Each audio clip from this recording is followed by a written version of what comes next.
শিশুদের নাক বন্ধ হয়ে গেলে নিচে দেওয়া ছোট কয়েকটি পরামর্শ অনুসরণ করতে পারেন। স্যালাইন ড্রপ ব্যবহার। ফার্মেসিতে saline, normal saline, nasal drop পাওয়া যায়। ডাক্তারের পরামর্শ অনুযায়ী এটি ব্যবহার করতে পারেন।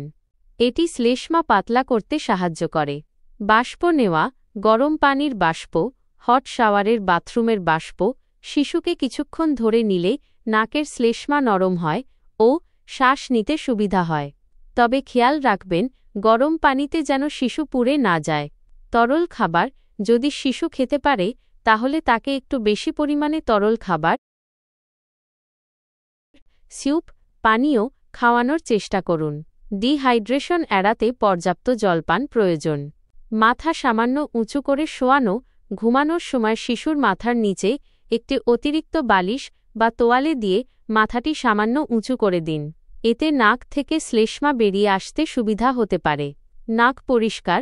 অল্প বয়সী শিশুর নাক পরিষ্কারের জন্য প্রয়োজনে rubber bulb syringe, nasal aspirator ব্যবহার করা যেতে পারে, তবে অবশ্যই এটি ব্যবহারের সঠিক পদ্ধতি জেনে নিয়ে ব্যবহার করবেন।